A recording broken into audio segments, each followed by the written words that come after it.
Coming up on this edition of NICB News, after the storm comes a storm of claims. We head to Houston and to Florida as more than 650,000 flooded vehicles are being processed following Hurricanes Harvey and Irma. Plus, 'tis the season to steal a car. We'll tell you why you need to keep an eye on your vehicle during the holidays.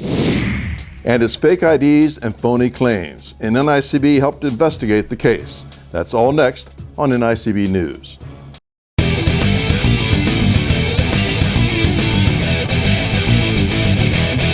Hello, I'm Roger Morris, and welcome to another edition of NICB News. This racetrack outside of Houston isn't in season, so they're using it to store some 23,000 flood-damaged cars following Hurricane Harvey.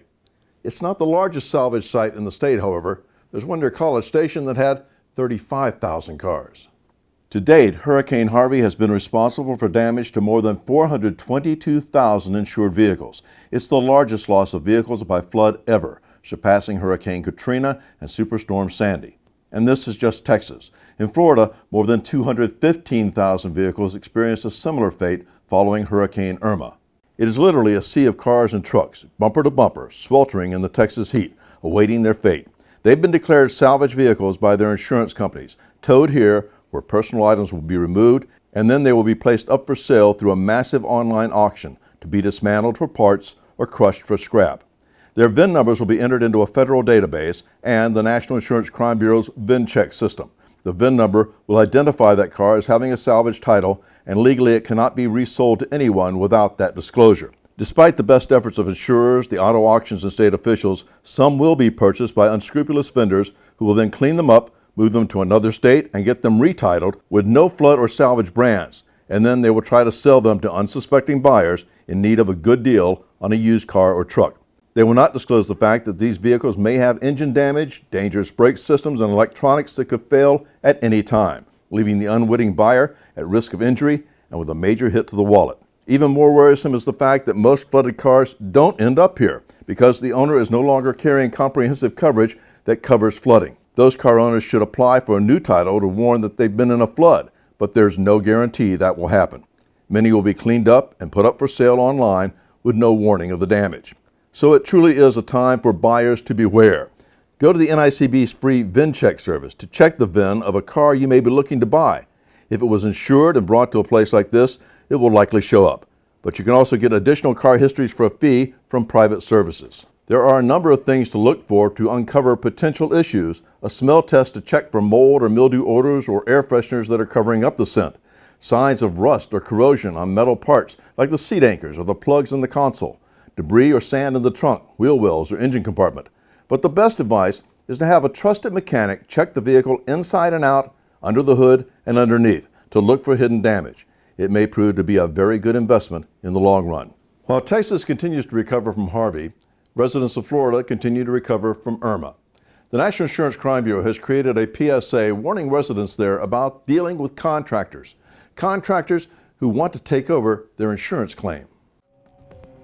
If your home suffered hurricane damage, know your rights and know who you're dealing with before you sign any repair contract.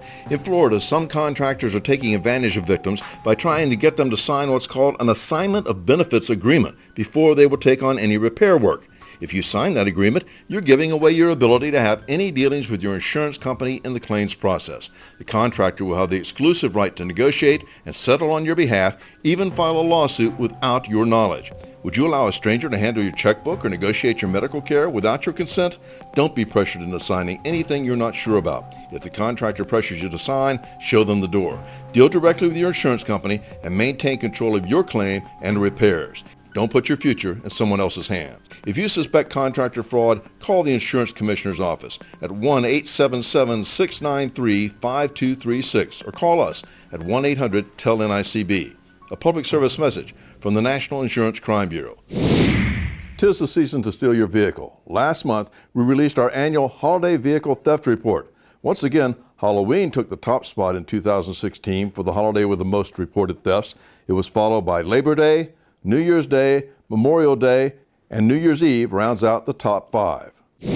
A 55-year-old California man will be spending 6 years in prison after pleading guilty to several counts of fraud related to car sales. The California Department of Insurance and the Inland Empire Auto Insurance Fraud Task Force charged Hani Abejeta of Rancho Cucamonga, California, with the elaborate scheme that netted over $180,000 from 15 individuals and 4 insurance companies. Abejeta owned and operated a company called Perfect Auto Detailers and filed some 36 claims on his company's policy, alleging various employees crashed customers' vehicles as they were being taken to his shop for detailing. Problem was, the employees did not exist. A search of his residence turned up 25 phony California driver's licenses with his photo on them and evidence of the fraudulent claims.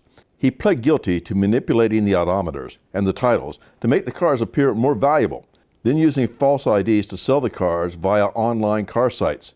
He was required to pay back $183,000 to the unsuspecting buyers and the insurance companies who paid the claims. The NICB assisted the task force in the investigation. In October, NICB hosted the Alabama-Mississippi Insurance Fraud and Vehicle Crime Summit in Birmingham, Alabama. More than 200 representatives from the insurance industry, federal, state, and local government officials, and law enforcement were present to discuss fraud issues in the 2 states. Local prosecutors, they've got more murders and those types of things to handle, and not enough energy nor enough people to handle the run-of-the-mill theft. We are taking that full blast in Alabama and becoming the true experts in fraud, both in the courtroom and in the street. Also that week, the 2017 National Cargo Theft Summit was held in Atlanta. The summit featured leading cargo crime authorities from across the country, as well as law enforcement and other speakers who explained recent investigations and how to combat the ongoing problem of cargo theft. That's it for this edition of NICB News. We'll have another report for you in the spring. But remember, you can always keep in touch with what's happening in the world of insurance fraud by logging onto our newly redesigned website at www.nicb.org.